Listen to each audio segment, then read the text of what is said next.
bonsoir, chers téléspectateurs de la banlieue production. Chers internautes, nous avons l'immense plaisir de vous retrouver encore une fois sur votre scène leader, la meilleure des scènes banlieue production. Ce soir, nous sommes ici ki nga xam ne moom mooy Tonton Modou Fall, plus connu sous le nom de Tonton Sène, chef de quartier Grand Dakar. Et il est très bien connu sur la série Idole. Tonton Modou Fall, ñu ngi lay bàyyi nga nuyoo ak téléspectateurs yi. Merci Alioune, maa ngi lay jaajëfal di la nuyu aussi. Mais également di nuyu l'ensemble donc des téléspectateurs yi ñu mën a suivre fu nekk ci àdduna parce que léegi àddina c'est un petit village où lépp loo xam ne def nga ko ci réseaux sociaux yi rek ku nekk def ci mën a jot. Donc maa ngi nuyu waa Grand Dakar d'abord, maa ngi nuyu également waa Dakar mais di nuyu waa Sénégal yëpp pour ne pas dire maa ngi nuyu àddina yëpp ak fépp fu ñu mën a suivre émission bi donc fii ci Banlieue TV. Ok man du ma wax banlieue sax banlieue laay wax. Banlieue voilà parce que man dama bokk ci ñi nga xam ne vraiment dañu faa waa banlieue n'est-ce pas pour leur engagement et vraiment bëgg bi ñu bëgg seen banlieue. waaw dama leen koy bëggale waaw. Merci beaucoup tonton gis nañ li nga wax ci banlieue bi banlieue merci donc dañuy commencer directement ci émission bi nga xam ne tey moom moo ñu indi. tey dañu bëgg a xam tonton lan moo la dugal immédiatement ci art lan moo tax nga choisir art comme métier. waaw li tax ma nekk tey ji artiste. et mën naa ne loxo borom bi mi ngi ci mais itam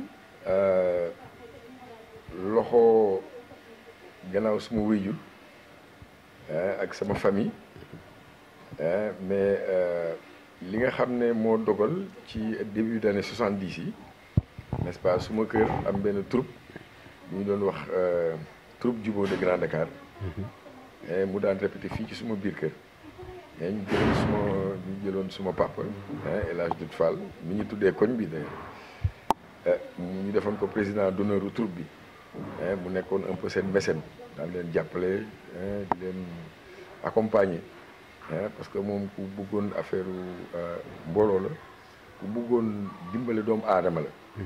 waaw troupe bi gannaaw bu mu nekkee ci suma kër ma nekk tout le temps que ne xale bu ndaw et comme dama daan suivre répétition yi avec beaucoup d'intérêt et benn bés ñu waroon def théâtre radiophonique voilà donc bëggoon xale jouer lu xale ñu jël ma ci.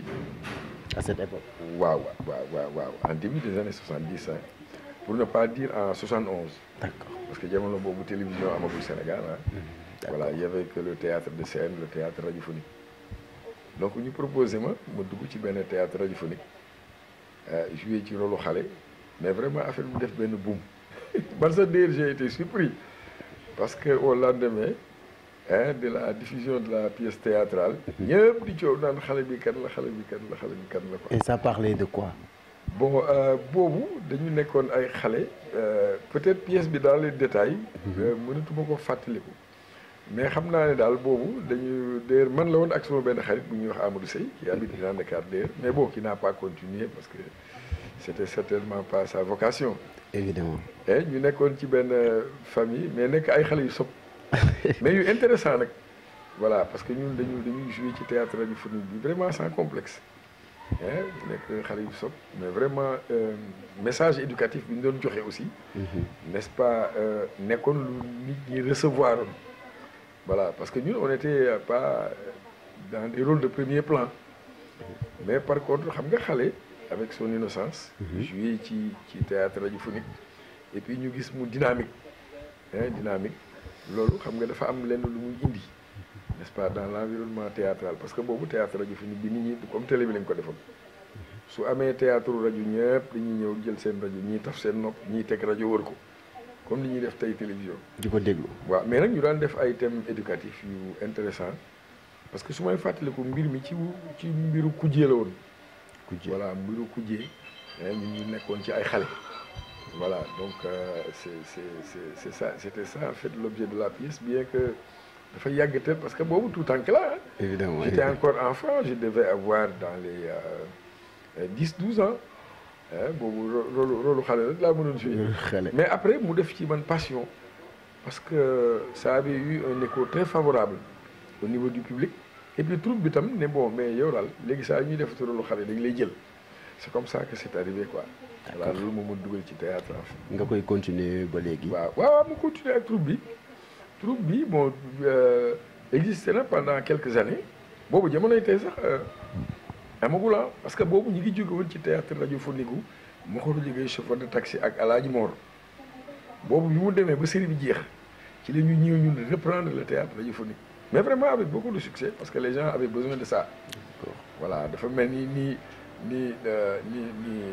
Marodi di juddoo ñu dem ba benn moment Marodi di arrêté Even Prod ñëw noonu laa la ko mën a misaalale quoi. d'accord voilà nekkul sax yoo xam ne dañuy continuer progressivement. parce que temps boobu c'était comme ça ñun tamit ñu vivre des années pendant lesquelles dañ daan def théâtre de scène daan def ay tournées au niveau du Sénégal voilà ay théâtre de scène des ballets di def ballet di def drame sur scène parce que boobu loolu moo amoon amul woon télévision donc les spectacles n'étaient pas filmés en général par les Sénégalais xëy na tubaab yi ñoo fi daan ñëw di def ay documentaire ak yooyu si mbirum réew mi wala ñu fi tourné ay film mais donc noonu daal la mbir yi wéyee ma nekk ak troupe Djibo jàng fa fecc toutes les danses traditionnelles ballet séeréer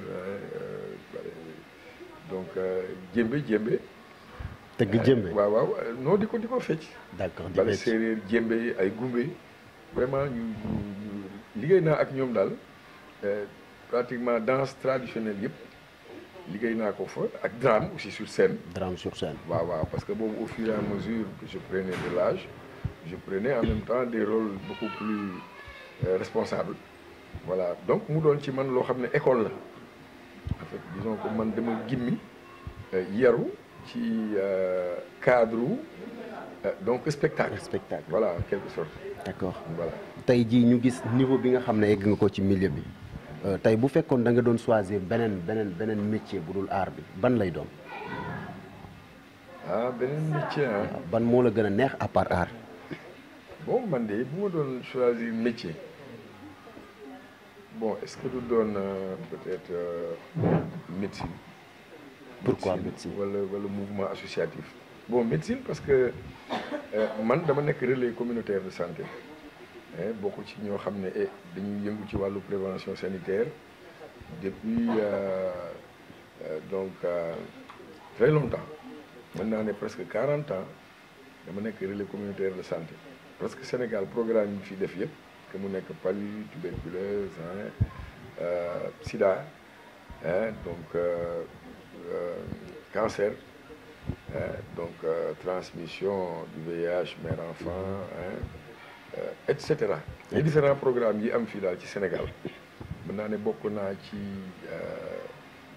acteur de santé communautaire ak président d'association acteur de santé aussi donc dama mos di jëflante ak ONG yi ak structure de santé yi nekk seen maanaam diggante ak askan wi waaw ci kaw ñu ngi tàggat ci ay formation ñu dem di waxtaan ak nit ñi ci wàllu fagaru toujours au service de la population mooy fexe ba feebar bañ laa dab évidemment waaw ñun ci loolu lañ daan yëngatu ci sensibiliser nit ñi mais bu amee aussi ay programme vaccination déparasitage et cetera aussi et ñuy ànd ak fajkat yi di dugg ci gox-goxaat yi n'est-ce pas di ñaq ak di daal jox xale yi ay garab n'est-ce pas waaw pour mën leen dimbale ci wàllu wér-gu-yaram daal loolu moom yëngu naa ci vraiment ay ëpp na ñeent fukki at te macha allah ba léegi nag maa ngi ci parce que am nañu kuréel boo xam ne moom la ñuy wax ROCBAC national waaw c'est un réseau des OCB acteurs de santé du Sénégal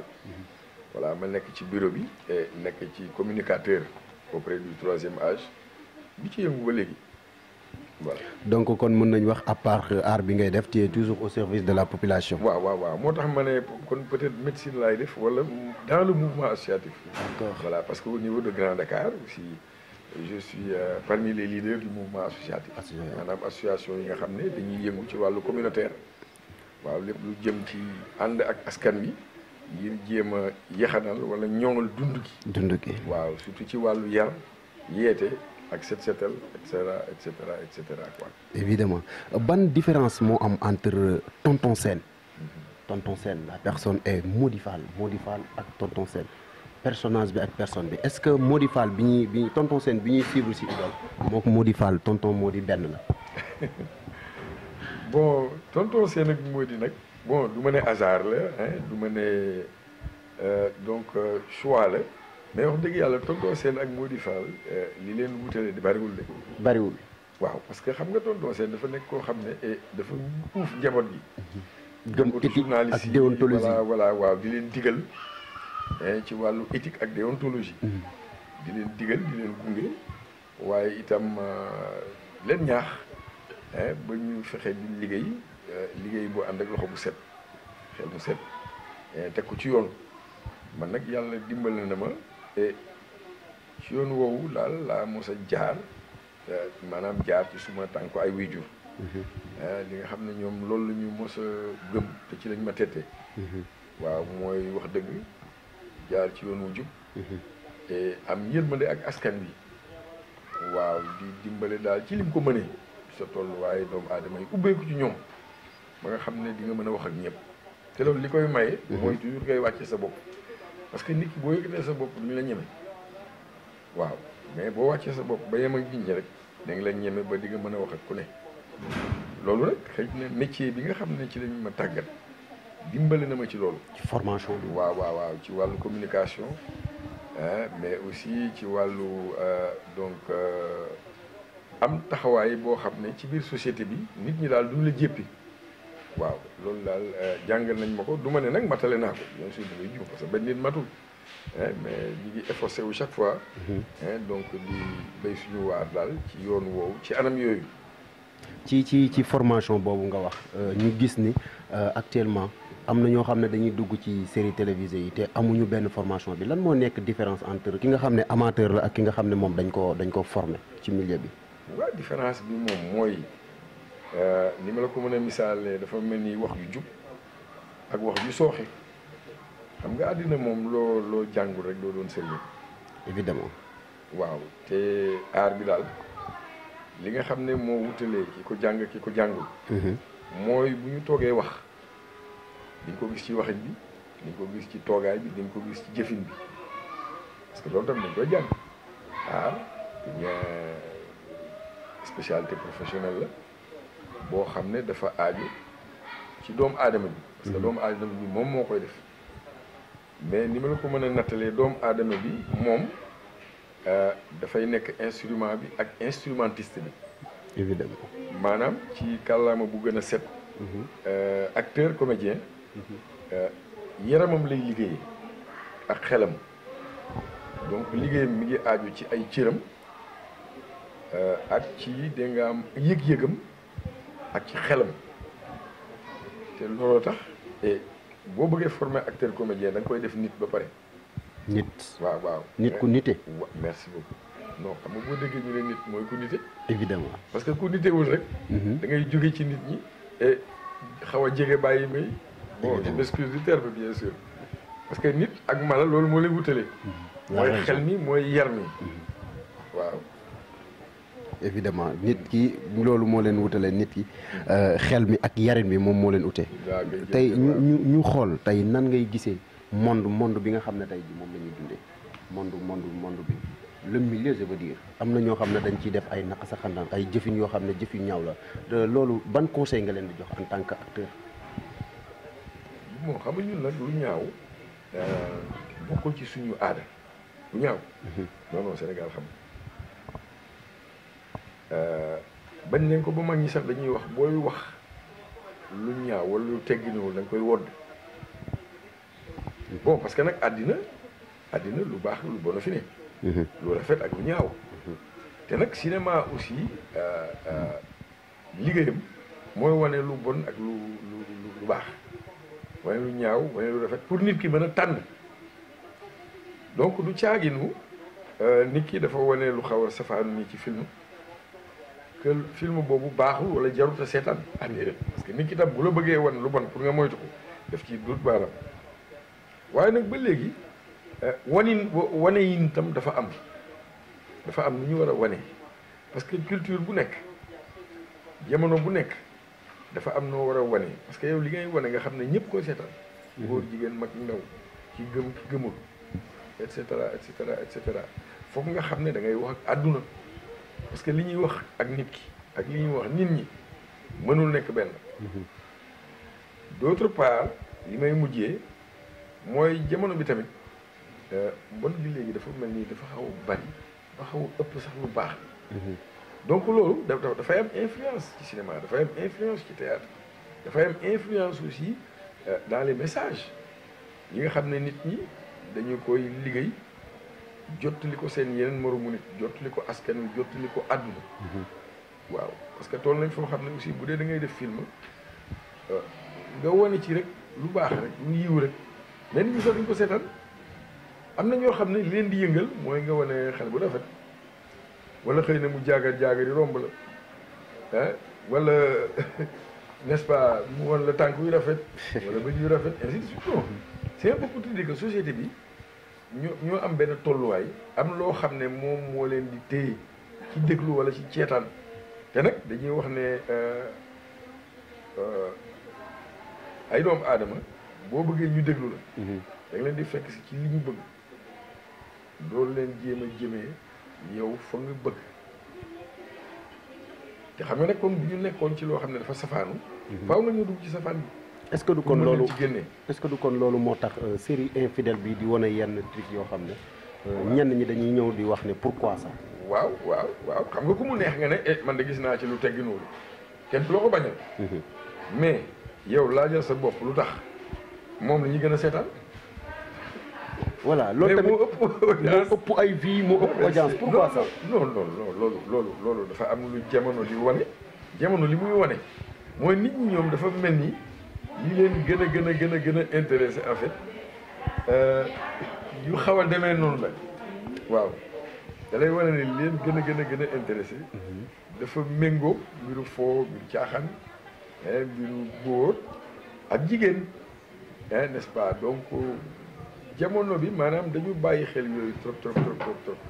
waaw alors que am na lu bu ma ne sax loolu baaxul mais am na lu ko gën a ëpp solo ci àddina wala ci dundu nit waaw parce que nit moom yàlla da ko bind ci bànneex.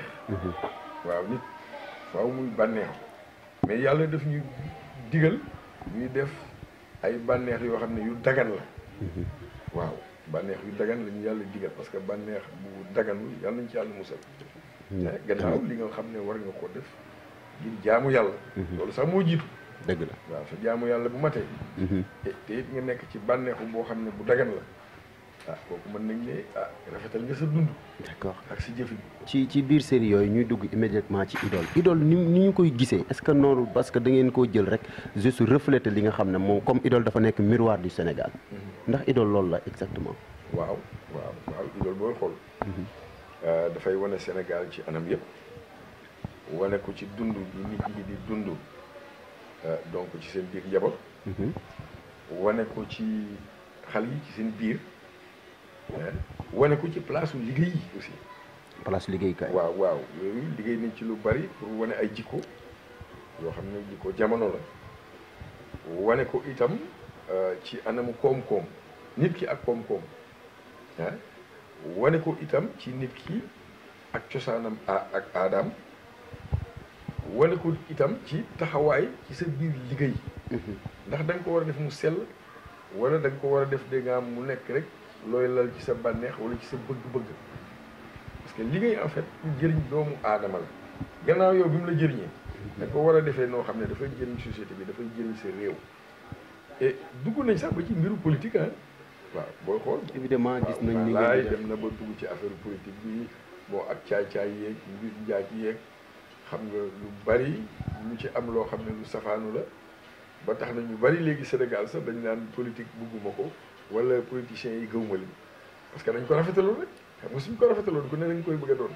évidemment donc c'est aussi simple que ça. waaw ñu loolu la. donc daal idole dafa refléter li nga xam ne moom lañ nekk di dund actuellement. waaw idole daal dafa wane Sénégal d'ailleurs loolu sax mooy succès bi parce que idole ñi ci Sénégal comme ñi ci bitim réew ñëpp dañ ci gis seen bopp macha allah. yàlla xeeb loolu parce que en fait ñu ngi ci yeneen affaire yoo xam ne itam soofagul gaa ñi de bien que dafa siiwagul lool parce que tasaare guñ ko muy vautour tonton Sène ci idole lañ ko gën a ràññeewee que lan moo waral loolu ci idole lañ gën a ràññeewee tonton Sène. bon maanaam mën naa ne ci lañ ma gën a ràññee ci jamono bi parce que ñun nag macha allah yàlla daf ñu may ñu door ci ba théâtre di door avant télévision di ñëw Sénégal. te boobu théâtre jafe woon théâtre naqaree woon a def. parce que dañ ko soofantaloon lool. waaw nekkul woon métier bu ñu jox cër. mais tey jii ñëpp ñuy bëgg a jouer film ñëpp ñu bëgg a nekk acteur comédien ñëpp ngay gis sax nekk borom daraja. wala nga nekk ci liggéey bu kawe. nga jékki-jékki ne man daal dama bëgg def cinéma dama bëgg def théâtre dama bëgg def cinéma donc métier la boo xam ne tàmbaleem c'était pas facile. mais alhamdulilah pour ma ñëw nag ci li nga ma laaj. ne ma ndax ci loolu rek lañ ma xamee non man am na benn pièce bu ma joué en 1984. boobu génération bi seetaanuñu mais pièce boobu bi mu génnee moo doon pièce bi gënoon marqué niñ ci jamono boobu ñu doon ko wax Gorée bi te Pape si réalisé ko dem si yàlla si nekkoon RTS. nekkoon ORTS parce que boobu RTS amagul woon. voilà Gorée bi boobu nekkoon pièce bu siiw nag. parce que li ma la ci mën a wax daal te ñu ko seetaan yëpp bu ma ko waxee ñu fàttaliku ko mooy moo di fa xaalisu jàmbur bi delloo ko borom lii bu ma ko waxee génération boobu ñu seetaan pièce bi yëpp da nga xam ne pièce bu marqué woon jamono la boo xam ne toog nañu presque 10 15 ans 20 ans donc di ko suivre régulièrement à la télé. muy nekkaat ci xel bi voilà parce que dafa wane woon aussi réalité jamono boobu. booy xool jamono boobu ci lañ daan jël bronze di ko jaay nit ñi naan ko or la waaw loolu sax defoon nañ ko ci biir pièce bi. waaw bu ñëwoon jël benn xànjar jaay ko nit ki defe ne or la waaw yooyu jamono boobu xam nga loolu la nit ñi daan dund daal. ils étaient un peu naïfs xaalis yomboon na donc ba nax nit ñi yomb na. Gorée di boobu aussi ñu ngi aju woon ci maanaam war sa xarit waaw sa xarit dimbale la. ba nga génn dem bitim réew et yow ma dem bitim réew nga war sa xarit la nga doon liggéeyee di ko mu lay jëriñ nga waroon ko ci paasal mu ñëw fekk si la moom it daan dooleem parce que gannaaw yàlla moom moo tax ba nga dem mais nga bàyyi ko foofu jël xale bu jigéen loo liggéey jox ko te xale bu jigéen ba nga koy jox gëmu la ba dafa biir sa ginnaaw donc loolu moom daal ci tënk moom laa la mën a wax Gorée bi moo tax dafa sensible loolu ci nit ñi mais du jamono boobu rek am na beneen jamono aussi am benn pièce bu ñuy wax la collégienne bon avant la collégienne y avait Fatou la bonne particulière je pense que yéen seetaan nga Fatou jigéen bu ñuul pièce boobu man maa ko bind maa defar scénario bi Mamadou Ball que vous connaissez sûrement à la télévision nga xam ne moom moo démarré pratiquement DSS par son expérience te ba léegi télé yu bari yu bees moom mooy dégg nga am nekk ci seen ginnaaw leen jàppale ba ñu am assise moom moo réalisé woon bonne particulière te kii joué woon ci Charles Foster le rôle de monsieur Kims gannaaw loolu aussi y a eu la collégienne boobu bala nga ci gën a yaatu sax moo gënoon siiw yi doon moo gënoon siiw la collégienne Oulimata waaw Oulimata qu'est-ce qu'il est devenu parce que gars yi amatuñ ay informations sur Oulimata te la collégienne dafa nekkoon loo xam ne dafa siiw dafa nekkoon loo xam ne dafa defoon bombe au niveau national et international Oulimata qu'est-ce qu'elle est devenue? Non, Oulimata elle est toujours dans le domaine culturel parce que jamono bi ñuy def la collégienne ñu nekkoon école des arts waaw ñoom ñu nekkoon suñu ay rak toppoon ci suñu promotion yi effectivement la collégienne nekkoon première expérience filmée mais vraiment macha allah mu réussir ko vraiment avec brio quoi Oulimata je fais beaucoup au passage Joséphine Mboup en réalité elle s'appelle Joséphine Théodora Mboup qui est une petite fille à Douta Seck waaw parce que nag boo xoolee maamam vraiment qui est un monument du théâtre donc loolu waru la jaaxle évidemment donc Joséphine Mboup elle est là mi ngi lay dégg dañu TFM d'accord mu ngi TFM elle est chargée de production à la TFM waaw foofu lay liggéey si télévision Youssou Ndour bi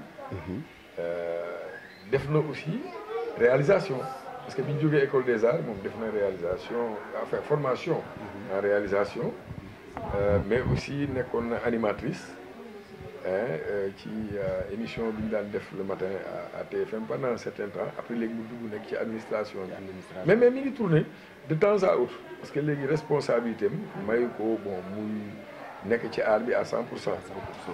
Mais maa ngi moom am na benn long métrage bu ñu def peut-être mënuma ci sori mais xëy na ci jamono yi di ñëw mën na dellu si waat ñu ne c'est le retour de la collégienne et de monsieur Ndiaye professeur. D'accord. Nan nga gisee maison de production bu Evenprod nan nga ko gisee. Ah mais nekk maison boo xam ne rek ñun dañu gis ne dafa juddu màgg te itam jur njëriñ pour askan bi yëpp bu yeboo ma ne sax pour Afrique pour ne pas dire pour àddina parce que Evenprod bu mu juddoo yàggul de. mu juddu yàggul nekk en concurrence ak Marodi. waaw non da nga naan kay nekk leader dans le domaine de l'audiovisuel parce que les bon man du ma ne ñoo gën a ay Marodi wala dara parce que ku ci nekk da ngay nekk ci sa mënin. lépp bokk nekk une richesse pour le Sénégal. mais il semble beaucoup Evenprod moo nekk ci kaw Marodi fii surtout ci jamono bi ñu toll nii. waaw xam nga man bëgguma di tëkkale parce que man damay bëgg rek lu nekk ma apprécier ko à sa juste valeur xam ne benn bonul.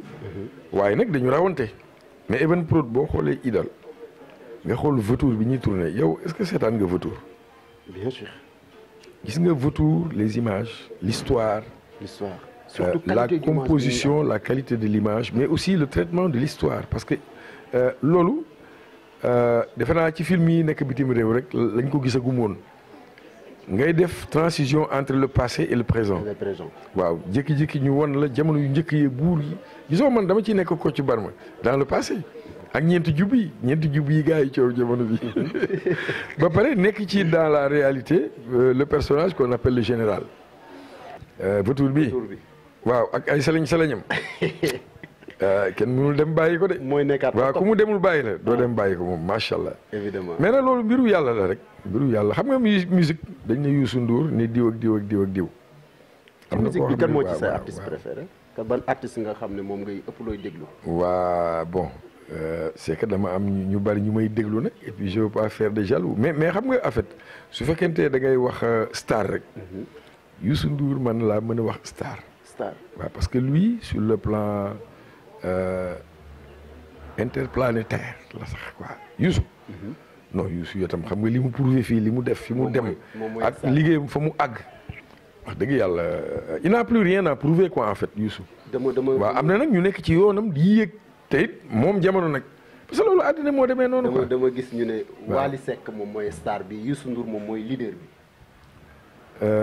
waaw bu la neexee mën nga ko waxee noonu parce que ku nekk ni nga koy waxee rek non man jamono bii nii man Wally je l'écoute avec trop d'attention même waaw mais Youssou da nga koy jox cër respecté ko parce que jaar fii musicien bu ne da ngay ñaan yàlla am tolluwaay Youssou Ndour Wally nag mi ngi ci siège boobu wax dëgg yàlla. mu ngi ci yoon waaw non Youssou nu mu doon dofloo gars yi moom fi mu ne nii mi ngi def lu ko raw. coowul Wally Seck ak Sidi Diop noo ko gisee. bon xam nga àddina moom il faut mu am xëccoo te it bu fekkente yow gisuloo ku la raw. nga koy jéem a dab mais doo avancé. moom dafa nekk ci logique am rek moom. Sidi ci logique am la nekk. mais ci logique am la nekk parce que dafa ne mais kii fi mu toll bëgg naa fa toll. te des fois sax xam nga mu cokkaas ko parce que yooyu yëpp pour créer buzz la. xam nga dafa affaire showbiz moom buzz a ànd. des fois mu xaw a kii yooyu mais moom en fait Wally c'est son grand frère ñoo bokk musique bi waaw yooyu mënta ñàkk. parce que média moo demee noonu quoi. évidemment waaw et puis itam fans yi ñoom ñoo lay dugal ci yooyu xam naa ne ñoomu neen du ñu am problème. parce que ku ci nekk am nga sa public ku ci nekk yaa ngi dérouler sa programme et puis nice quoi y a pas de souci quoi. Sénégal qualifié après bi mu jëlee coupe bi bien sûr ci pays Afrique yi nekk champion d'Afrique. Sénégal qualifié en coupe du monde. tey ñu gis la nga def sa fulaar Sénégal. pour montrer que vous êtes tellement content de la qualification. nan nga ko gisee en fait. ban émotion nga ci amoon. mais fier du Sénégal. sant yàlla bi ma dundee ba fekkee Sénégal mu gagné coupe d'Afrique sant yàlla aussi bi ma dundee ba fekkee mu demaat en coupe du monde parce que loolu fierté la pour Sénégal yëpp. loolu Sénégal la ko moom en fait ah je dis que suñu moomeel la en fait en réalité waaw dafa nekk benn fait historique boo xam ne lu ñu moom la mu bokk suñu histoire ñi ko dund yëpp. dootu ñu ko fàtte te ñi ñëwit yëpp bu ñëwee nañ leen ko nettali parce que nee nañu wéy bu rafet moom dafay traverser des générations. waaw tout acte noble tout acte héroïque parce que gis nga tappal nañ leen médaille yoo xam ne yi loolu la ñuy dem guerre ba ñëw rek leen koy tappal. kan moo ci sa jour ci équipe bi. non mais c'est le meilleur. c'est le meilleur qui est le meilleur. daan naa la ko. Sadio Mané évidemment tey ñu bokk ci poule boo xam ne. Sadio Madio. Sané Madio. Sané Madio. Sané Madio c'est Sané Madio bien sûr. mais vraiment sacré. Sadio Mané. Vraiment qui fait la fierté du Sénégal. Évidemment. Mais avec tous les autres parce qu'en fait équipe c'est l'équipe. c'est l'équipe bien sûr. mais yàlla moo yemalewul dara te mooy def ne bateau bu nekk dafay am capitaine waaw di am capitaine. évidemment waaw bu nekk capitaine bu digne nag capitaine bu mat capitaine parce que capitaine bu mat capitaine dafay mën a orienter nit ñi ba ñu génnee li gën ci ñoom. évidemment c'est ça qui est arrivé mais ils sont tous des meilleurs. waaw je les félicite tous au passage quoi. bravo à vous. tey ñu dem comme coupe du monde bi tirage bi génn na Sénégal bokk ci poule boo xam ne Qatar la. Équateur ak Pays-Bas. moom Sénégal mu bokk ci kii boobu. ñu naan est-ce que yàlla ndax du sénégalais ndax ne jàpp nañ ne poule bi mu bokk dafa yomb nan nga gisee poule bi. non mais man je trouve que léegi football ñëpp mën football waaw man lu may digal équipe bi rek mooy nañu dem ci joŋante bi. te bañ a xeeb kenn. li nga mën lépp nga def ko parce que xam nga lan moo tax nit di gagné si football. wala beneen xeetu sport dama lay gën a bëgg li ñuy wut. dama lay gën a bëgg li ñuy wutandoo. waaw il faut y croire il faut se dire que c'est possible même coupe bi mën nañ ko jël ci kaw nag di leen gëm ko ba pare jox ko àqam parce que dans la vie tout a un prix. kon yaa ngi xaar Sénégal indi coupe bi. waaye maa ngi koy xaar. maa ngi xaar ñu toog ba ne tey jii la final. loo gëm la wala loo yaakaar ne war naa mën a nekk nii rek. non dama gëm ne mën na nekk parce que gis nga am na boroom xam-xam bu daan wax ni l'homme est le seul animal. capable de rêver. et de réaliser ses rêves à travers des œuvres qui le dépassent. évidemment. donc nit moom dara jomb ko da ngay joxe njëkk ba muy jar ba ku bëggee am. kon yéen gën leen bëgg gaa ñi nekk ci coupe du monde bi yëpp affaire booy ko gënee bëgg gëm ko wane ko da ngeen di indi ko fi incha allah. lan ngay tàggatooyee mon père.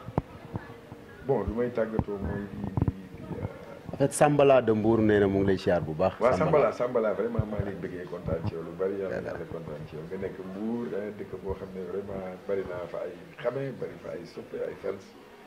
di fa dem assez souvent. à Saly particulièrement. Voilà pour ay séjour noppalu mais aussi pour ay tournage. parce que je tourne beaucoup à Saly. maintenant fa si cadre production yu bari ma bokk. mais may gërëm di sant d'abord sama waa kër. sama njaboot sama soxna samay frère samay sœur. kontaan ci ñoom ñi fi nekk ak ñi nekk ci bitim réew. jarul may dugg ci ay détails mais. di bëggee waa Grand Dakar yëpp. donc di wax ne su ma waxee le maire Jean-Baptiste Diouf. c'est le chef de quartier qui parle. voilà qui est le premier magistrat de Grand Dakar rek lim naa waa Grand Dakar yëpp. mais nag ñu am fi aussi ay nit yu baax ay kilifa. ku mel ni Ndeye Saly donc qui est madame le ministre de la femme. nekk suma xarit. ñu mënuñu leen bañ a lim ma ni docteur Sène.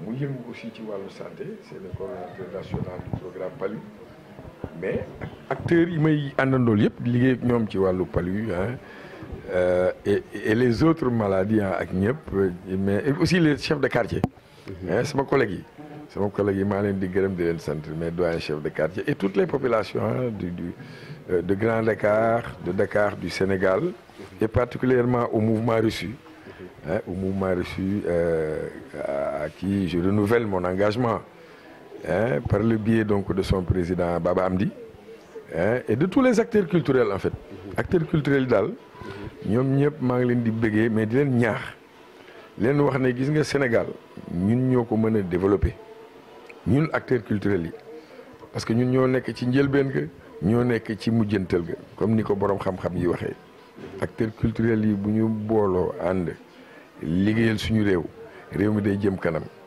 waaw li ci nekk yi mooy nañ ñu jàppale ñi ñu war a jàppale bopp.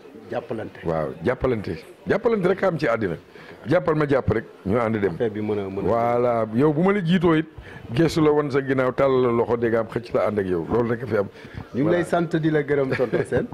merci di la remercier chers internautes ñi nga xam ne yéen a ñuy suivre fii ci Banlieue Production ñu ngi am mbégte ak contentement doon dalal ki nga xam ne mooy suñu nijaay di suñu xarit tonton Sène à travers Sambala bi nga xam ne moom moo ñu boole ak moom ñu koy kontaanee bu baax a baax di remercier suma caméraman Ron Saliou di remercier bu baax ñu Modou Gueye dégg daaj et mon ami mon frère bi nga xam ne moom moo ñu accompagné tonton Sène ñu ngi lay sant di la gërëm di la ñaanal wér gu yaram ak li nga xam ne moom nga sumb ci projet yi ak famille bi yëpp yàlla aar leen sàmm leen ci barke yonent bi jërëjëf ñu ngi lay sant bu baax a baax merci gërëm yéen ñëpp yow ak sa techniciens yi leen ñaanal ngeen yokk ba yëkku amiin jëm ca kanam amiin merci waaw ànd ak Banlieue Production ngeen dem ca kanam Banlieue Production ci kaw ca kanam jaajëf